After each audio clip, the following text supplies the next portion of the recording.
My wife abandoned our kids for her affair. Years later, I opened the door to her broken smile. The first sign was the silence, not the comfortable quiet that settles between two people who know each other's rhythms, but a newer, more deliberate kind. It was the silence of a held breath. More coffee? I asked, holding the pot. Anna didn't look up from her phone. Her thumb traced a slow, lazy circle on the screen. No, thanks. I'm good. Our kitchen table, a sturdy oak thing I'd inherited from my grandfather, felt unusually large that morning. It was a Saturday. The kids, Leo and Mia, were at my mother's for the weekend, a rare treat that once would have meant a lazy morning in bed for us. Now, it just meant more space for the silence to fill. Her nails were painted a deep, glossy red. New. She was a nurse. Chipped polish was her signature. This perfect, unbroken crimson was for someone else. Big plans today? I tried again, my voice even. Just some errands, she murmured, finally setting the phone face down on the table. The screen didn't light up. She'd turned off notifications. Another new thing. I poured myself another coffee, the dark liquid swirling in my mug.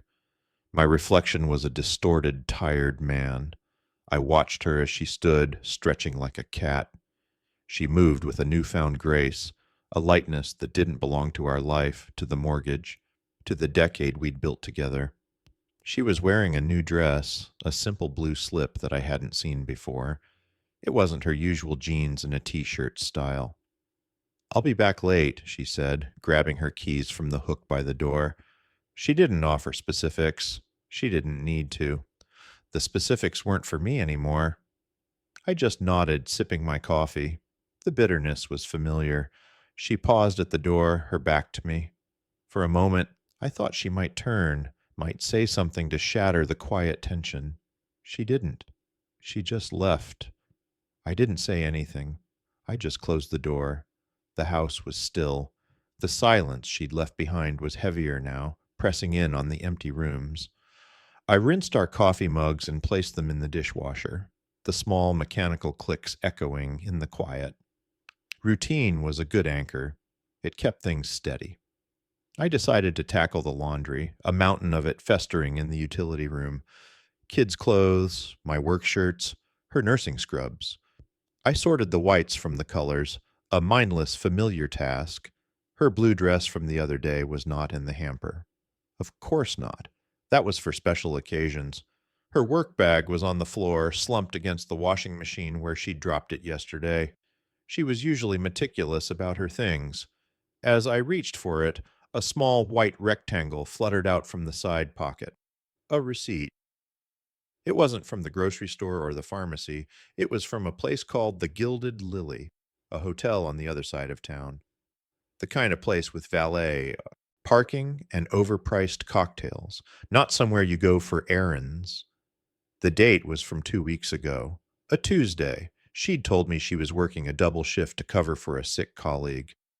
I remembered because I had made her a thermos of soup to take with her. The charge was for two people. Dinner, $217, an amount we would have discussed for days before spending. Below the food items was a single line item, room 307, valet parking. My heart didn't race. My hands didn't shake. I simply stood there, the flimsy piece of paper resting in my palm. It felt less like a revelation and more like a confirmation of something I already knew in a quiet, unlit corner of my mind. The silence, the new clothes, the guarded phone, they were all just symptoms. This receipt was the diagnosis. I folded it carefully, creasing it along its original lines until it was a small, neat square. I didn't feel anger, not yet. That was a hot, messy emotion. This was cold, surgical. It was the feeling of a puzzle piece clicking into place. The picture it was forming was ugly, but it was clear. I slid the receipt back into the side pocket of her bag, pushing it deep into the lining. I didn't need it as evidence. I didn't need to confront her, to watch her lie or crumble. The truth was a private thing now. It belonged to me. I finished the laundry. I didn't say anything. I just started the machine. A week later, the silence in our house had a new texture. It was no longer just an absence of sound, it was an active presence, a third person at the dinner table. Anna was a ghost in her own home, floating through rooms with her phone as a tether to somewhere else. She was home more often now, a clear overcorrection. Her cheerfulness was brittle. Her questions about my day felt rehearsed. It was the performance of a wife, a clumsy imitation of what used to be effortless. The confirmation I needed didn't come from another receipt or a text message. It came from our daughter, Mia. I was putting her to bed on a Wednesday night. Leo was already asleep, his soft snores a steady rhythm from the bottom bunk. I tucked the unicorn-themed duvet under Mia's chin. She looked at me with serious 7-year-old eyes. "Daddy," she whispered, her voice small, "why doesn't Mommy like Dr. Ben anymore?" The name was unfamiliar. "Who's Dr. Ben, sweetie?" "Mommy's friend," she said, as if it were the most obvious thing in the world. "The one with the fun car. We went to the park with him." A cold, clean line drew itself through my mind. "When did you go to the park with him?" My voice was steady, a perfect imitation of a curious father. "When you were at work. Mommy said it was our secret adventure. We got ice cream, but mine fell, and Dr. Ben bought me a new one. He said I was his favorite little princess." The details were so innocent, so pure. A secret adventure, a fun car, a replacement ice cream cone. Through a child's eyes, it was a treat. Through mine, it was a calculated betrayal, using our children as props in her new life. She had woven her affair into the fabric of their childhood. The audacity of it was breathtaking. "He sounds nice," I said, my voice betraying nothing. "What did he look like?" "He's tall," Mia said, stretching her arm towards the ceiling, "and he wears a watch with a shiny face, like yours, but bigger. Mommy always laughs with him." Mommy always laughs with him. The sentence hung in the air. The laughter in our house had been rationed for months. Now I knew where it had been spent. "Is he a doctor like Mommy?" I asked, the final piece clicking into place. Mia frowned, thinking hard. "No, silly. He's Mommy's boss at the hospital. Dr. Benjamin Carter, head of cardiology. I'd met him once at a hospital fundraiser last year. A man with a politician's smile, a firm handshake, and a very expensive, very shiny watch. Anna had introduced him as her mentor, a man she respected, a man who was now buying my daughter ice cream on secret adventures. I smoothed her hair back from her forehead. "You should get some sleep, princess." She nodded, her eyes already drooping. "Okay, Daddy. I love you." "I love you too." I watched her drift off to sleep, her small face peaceful, oblivious. The betrayal was no longer just against me. It was a theft from them. She was using their innocence as a shield. The coldness inside me sharpened, honing itself into something hard and clear. This was no longer just about a broken marriage. This was about protecting my children from a truth they weren't equipped to understand. I walked out of their room, leaving the door slightly ajar. Anna was on the sofa, bathed in the blue light of her phone, a faint smile on her face. She looked up as I entered, her expression shifting into one of mild curiosity. "Everything okay?" she asked. I didn't answer her question. I just stood there for a moment watching her. The woman I married was gone. In her place was a stranger who used our children as cover. I walked over to the bookshelf and pulled out a photo album. I sat down in the armchair opposite her and opened it to a random page. She finally looked away from her phone, a flicker of confusion in her eyes. "What are you doing?" I didn't look at her. I just stared down at the glossy photograph of a younger us, smiling on a beach, a lifetime ago. "Remembering," I said. The photo album was a declaration of war, but only I knew it. To Anna, it was just a strange, nostalgic whim. She watched me for a few more minutes, then, Seeing no drama to engage with, her attention drifted back to the glowing screen in her hand. The battle was to be a quiet one, fought in the spaces she no longer occupied. My investigation was surgical. It had to be. I was a ghost in my own life, observing the aftermath of a crime that was still in progress. My routine didn't change, Dot. I went to work. I fixed the leaky faucet under the sink. I read bedtime stories to Leo and Mia. I was a perfect husband, a perfect father. My normalcy was my camouflage. While she was in the shower, her phone would lie on the nightstand, a black mirror of her secrets. I never touched it. That was a fool's game, a messy, emotional trap. My methods were cleaner. I used the family laptop, the one we used for paying bills and booking holidays. Her digital footprint was everywhere, an invisible breadcrumb trail. Her email was logged in. She hadn't bothered to sign out. It was careless, but her confidence was her accomplice. She didn't think I was looking. I didn't search for keywords like Ben or love. I searched for flight confirmations, hotel bookings, restaurant reservations. There it was. A 2 night stay at a boutique hotel in the wine country booked for next month. A girl's weekend, she had already told me about it. A trip with her friends from the hospital. The reservation was for 2 people. The name on the booking was not hers. It was under Benjamin Carter. I logged out of her email. I cleared the browser history. I left no trace. The information settled inside me, cold and heavy, like a stone at the bottom of a lake. The next front was financial. We had a joint account for household expenses. I opened the online statement. It was a mundane landscape of grocery bills, mortgage payments, and kids' clothing stores. But her personal credit card, the one she used for her own expenses, was a different story. I didn't have access to it, but I didn't need it. I just needed the patterns. Small, frequent cash withdrawals, always from an ATM near the hospital, always just before or after her shift. Untraceable amounts, $50 here, 100 there, guilt money perhaps, or money for things she didn't want appearing on a statement. Lunches, coffees, gifts, the small, intimate transactions of a secret life.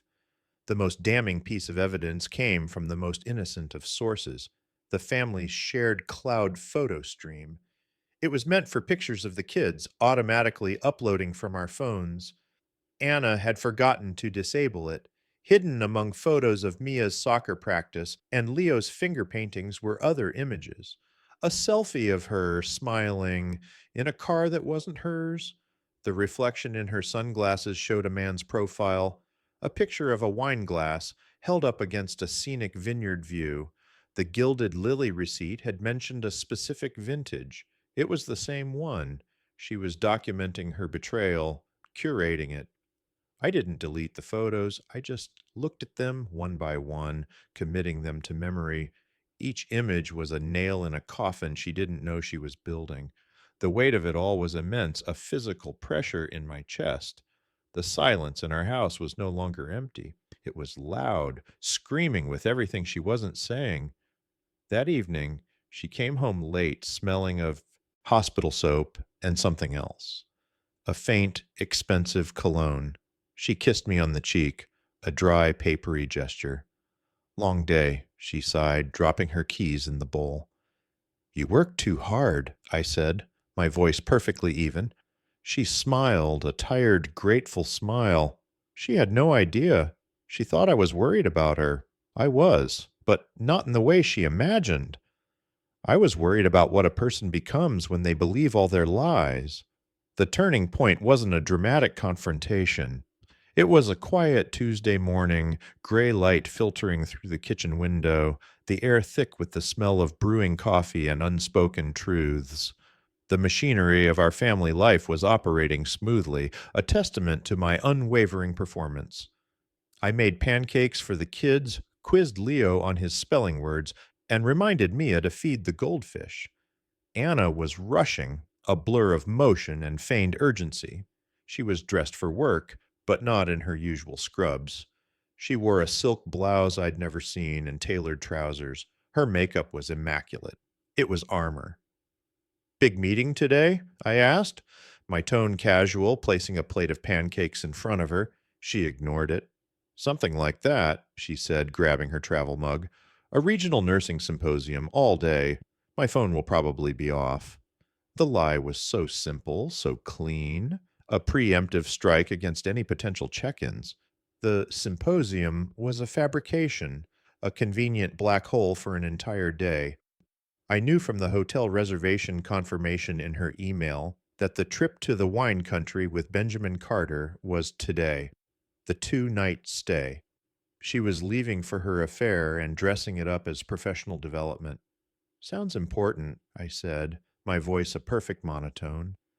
I met her eyes across the kitchen island. For a fraction of a second, I saw a flicker of something in her gaze. Not guilt, but a faint, almost imperceptible unease. The look of a gambler who hopes their bluff isn't called. It is, she said, her voice a little too firm. It's a big opportunity for me. She was building a new life and using bricks from the old one. My money, my home, my complicit silence. She was counting on my trust, the trust she had already incinerated, to serve as the foundation for her betrayal. The kids were chattering, oblivious. Leo was making a pancake fort. Mia was drowning hers in syrup. In that moment, watching them, a switch flipped inside me. It wasn't a loud click, but a silent, definitive shift. The part of me that was waiting for an explanation, for remorse, for the woman I married to reappear, died. It was over. Not the marriage, not yet. But my role as the silent observer was finished. The investigation was complete. Now it was time for the response. She leaned in to kiss me goodbye. Her lips were cold. The scent of her perfume, a new one, clung to the air. It smelled like a fresh start. Will you be home for dinner? I asked. It was the last question I would ever ask her about her whereabouts. A final test. She paused at the door, her back to me. Probably not. It'll run late. Don't wait up. I watched her walk to her car, get in, and drive away. She didn't look back. The car disappeared around the corner, heading not towards the convention center downtown, but towards the highway leading north, towards the vineyards, towards him. I stood at the window for a long time, watching the empty street. The coffee in my mug had gone cold. The decision settled over me, not with anger, but with a profound, chilling clarity. The game had changed. She had made her move. Now it was my turn. That was the last time I asked. The 2 days she was gone were a gift. The house was quiet, but the silence was different now. It was no longer the heavy, oppressive silence of betrayal. It was the clean, functional silence of a workshop. I had a job to do. My first move was digital. I sat at the family laptop, the hub of our shared life, and began the systematic process of reclaiming my territory. I changed the password to our joint bank account, selecting a new one that was a random string of characters, meaningless and unguessable. I updated the security questions, replacing mother's maiden name and first pet with answers only I would know. It was a small, invisible wall, the first of many. Oh, next, I addressed the cloud. I went into the shared photo stream and, one by one, downloaded every incriminating image she had forgotten about. The selfie in his car, the wine glass against the vineyard, a blurry shot of a man's wrist wearing a familiar, shiny watch. I saved them to a new, encrypted flash drive, a small black rectangle that held the truth of the last 6 months. Then I deleted them permanently from the cloud. Her digital history of the affair was now mine alone. The second day, I made a phone call. I found a family law attorney online, one with a reputation for being discreet and ruthlessly efficient. I didn't need a bulldog. I needed a surgeon. I spoke to him from my car, parked in a quiet corner of a supermarket lot. My voice was even, my questions precise. I didn't speak of heartbreak or betrayal. I spoke of assets, custody, and timelines. I asked about the legal implications of infidelity in our state. I learned what documents I would need. bank statements, pay stubs, the children's birth certificates. The lawyer, a man named Mr. Davies, was impressed by my clarity. He thought I was pragmatic. He didn't understand that pragmatism was just the shape my grief had taken. When I got home, I gathered the necessary papers. I moved methodically through our filing cabinet, pulling out the architecture of our life together: the mortgage agreement, the car titles, the life insurance policies. I made copies of everything. The originals went back into the cabinet, untouched. The copies went into a locked briefcase in the back of my closet, next to the encrypted flash drive. Throughout this process, there was no anger, no rage. The emotional storm had passed, leaving behind a cold, hard calm.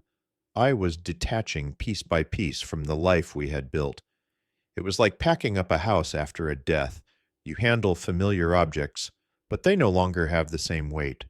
They are just things. She called on the second evening, her voice bright and distant. "Hi, just checking in. The symposium is great, so much to learn." "Good," I said. "The kids miss you." I didn't say I missed her. It was the first time in our relationship I hadn't. "I miss them too. I'll be home tomorrow afternoon. Can't wait to see you all." The lie was effortless. She was so comfortable in her new reality, she didn't notice that mine had fundamentally changed. She couldn't feel the shift in pressure, the ground hardening beneath her feet. She was walking on ice, admiring the view, completely unaware of the cracks spreading silently from below. I hung up the phone. The house was ready. I was ready. She came home the next afternoon, flushed with the success of her trip. She brought gifts for the kids and a bottle of expensive wine for us to share, a peace offering for an absence she believed was justified. She was playing the part of the returning wife, eager to slot back into the life she had put on pause. She didn't notice the new locks on my home office door.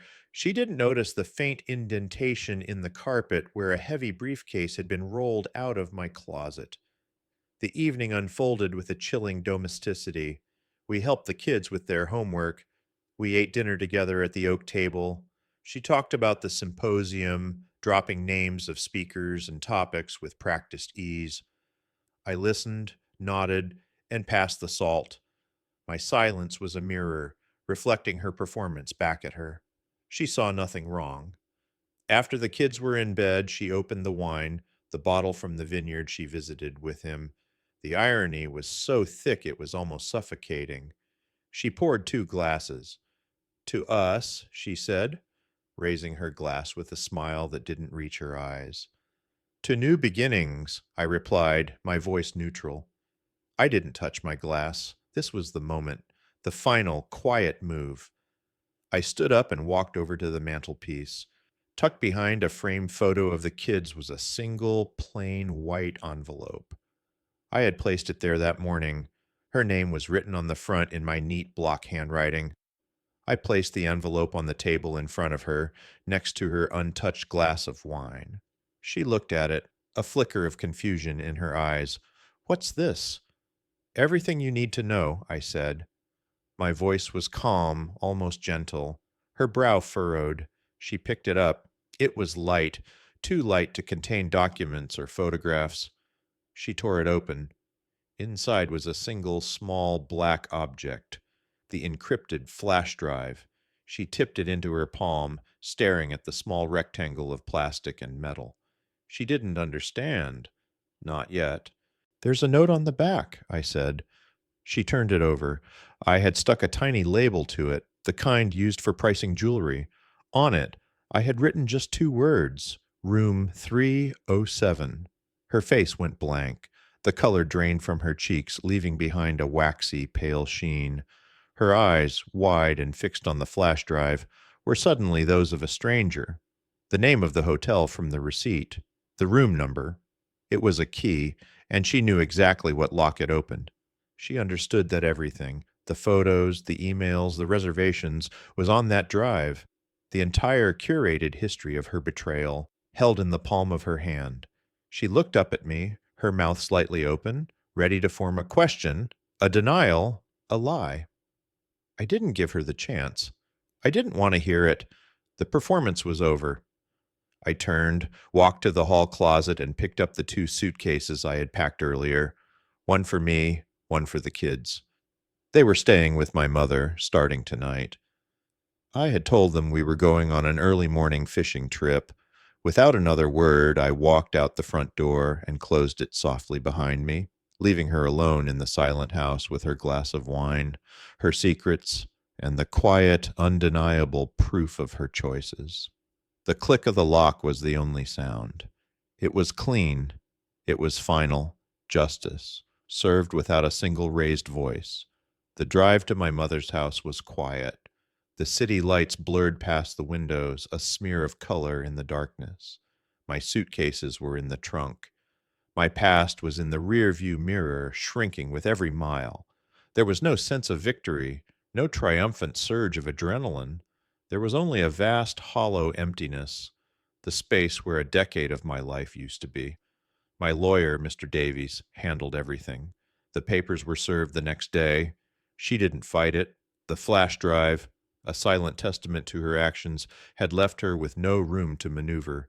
The divorce was quick, clinical, a series of signatures on paper that dissolved a life. I heard through mutual acquaintances that she tried to make it work with him, with Dr. Carter. It lasted 3 months. The thrill of the secret was gone, and all that was left was the mundane reality of two people who had built their connection on a foundation of lies. It crumbled, as it was always going to. I focused on the kids, on building a new routine, a new sense of normal. Our new apartment was smaller, but it was ours. It was a space free of ghosts and unspoken truths. We painted the walls, we bought new furniture, we filled the silence with laughter that was real. I learned to be both a father and a mother, to braid Mia's hair, to navigate Leo's nightmares. I was healing, not by forgetting, but by building something new over the ruins of the old. Years passed. The sharp edges of the betrayal softened, worn down by the steady rhythm of everyday life. The anger dissipated, leaving behind only a faint silvery scar. One evening, there was a knock on the door.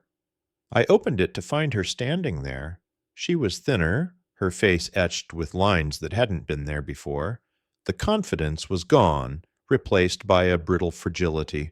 She was holding a small, clumsily wrapped gift. For one of the kids' birthdays, I assumed. She'd missed the last four. She looked at me and managed to smile. It was a broken thing, full of cracks and missing pieces. "Hello," she said, her voice barely a whisper. I didn't say anything. I just looked at her, a stranger from a former life. There was no anger, no pity. There was nothing. She was a photograph from a book I had closed long ago. I didn't look back. I just heard the door close behind me. Thanks for watching. This story was about the quiet strength it takes to walk away from a betrayal without losing yourself. If you felt the weight of this story, hit the like button and subscribe for more narratives that explore the cold realities of human nature.